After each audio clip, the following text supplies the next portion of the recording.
No, these are general waste, mate. These are general waste. You need I think the blue ones are for glass. Yeah, I mean I normally take mine down to the big recycling centre because I get through quite a lot of bottles a week. Yeah, you know. Well, got this sometimes, don't you? Anyway, yeah, blue one. Hello. Fancy seeing you here. So here I am, me, the hat, and the bins, and this is the first episode of our new little video series, Bin Juice,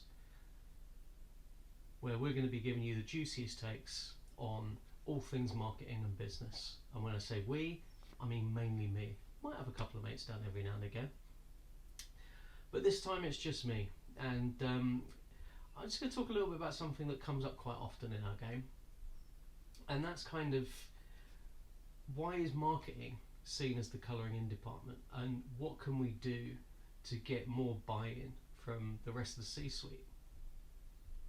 And it's a difficult conversation because there are some things we can justify and some things we can't. And we know, for example, that one of the things that quite often will come up is people lean too much into performance marketing because it has a very quick turnaround to ROI, and therefore spend less than they should do on brand activation, for want of a better word, marketing, because they can't justify it.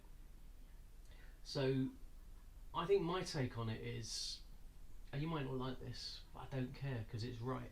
I believe it. Marketers, please, for the love of God, stop talking marketing at the C-suite. Okay? If you look around the rest of the C-suite, how often do you see the CFO kind of giving chapter and verse to the current thought leaders of double entry accounting? Or how often do you see kind of, CPO, the Chief Product Officer, kind of feeling that they have to justify what agile means every time they answer a single question? They don't, and it's because they've got more confidence in their game, and part of that is because they're more rigorous in it.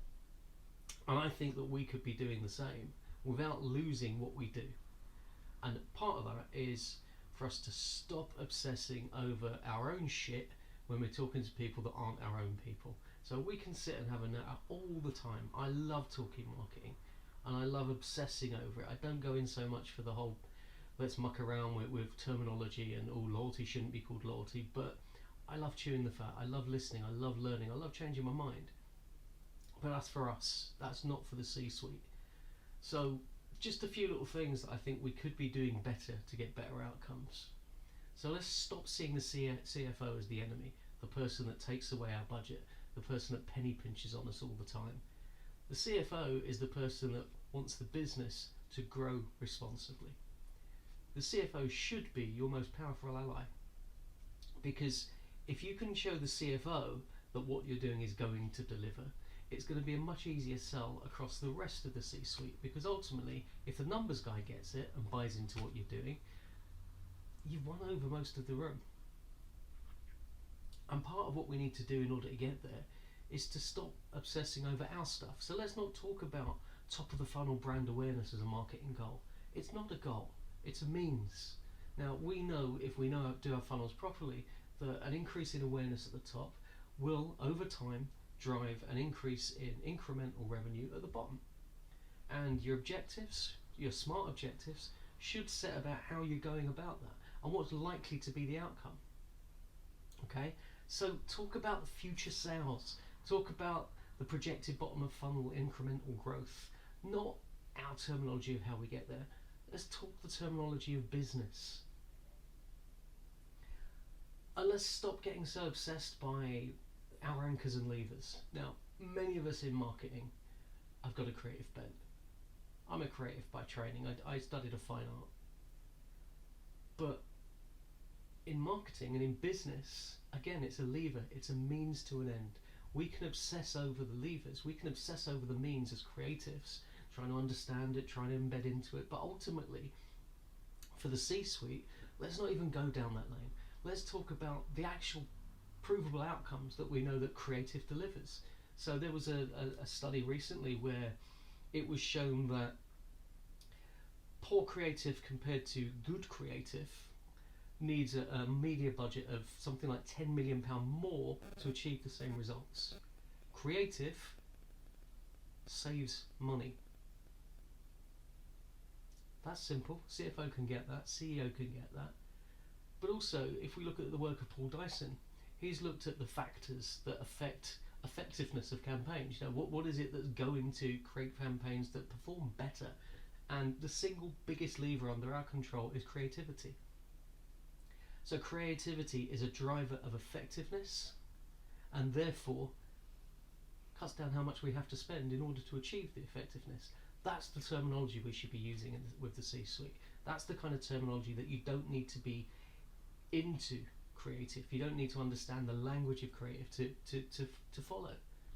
Sell the outcomes. Let's not sell what we do to get there. Let's sell the sizzle, not the sausage. It's an old saying that we keep forgetting. Something else we need to do is we need to stop allowing for subjectivity, including your own. Okay? Subjectivity has no place in marketing. Objectivity is the only way forward, because we're looking to create things that move and create memory structures and create more opportunities of purchasing in our consumer market, not in us. We're not the consumer. So objectively, does what we're doing work? Not subjectively, do I like it? Does my niece like it? Does someone's uncle who's got a YouTube channel like it? Doesn't matter. What matters is if we've done our research properly and we've developed our strategy correctly, and we've written a good creative brief based on both of those, that it will work objectively. Whenever you get subjective questions, always reflect back on the objective tasks at hand. I don't get bought into the subjectivity yourself. Don't make it personal. It's a lot easier when you don't have to talk things personally. Ask the CFOs, how often do you get that from them? Something else we can learn from around the table. So I was at a great webinar a couple of weeks back on CMO Circle webinar, where we were talking about the CPO approach, i.e. the Chief Product Officer, and actually how adopting that as marketers could make our life a hell of a lot easier. So let me go back to that.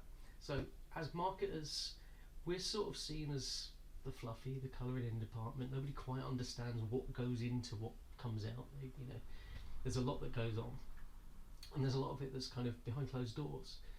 So we get these little helpful suggestions because everyone understands marketing a bit, right? Maybe not.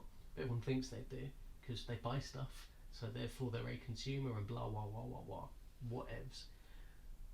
Let's not allow for that kind of situation where we get put into a position where we have to say yes or no based on gut instinct. Let's take a lesson from the CPO. Let's set up and work to quarterly planning meetings, and when someone comes up with a suggestion, okay, I'll put that down and we'll discuss it at the next quarterly planning meeting. At the next quarterly planning meeting, you consider it, you consider the pros, cons, you decide whether or not to go ahead with it or not. Simple. Takes a lot of the kind of personal negotiating and gatekeeping out of it. I think it's a brilliant suggestion. And finally, really covers all of these things. Yeah, we need to stop obsessing over the inputs and trying and failing again and again and again to explain marketing theory, marketing practice, and instead obsess over the outcomes. Frame what marketing will deliver to the business in business terms.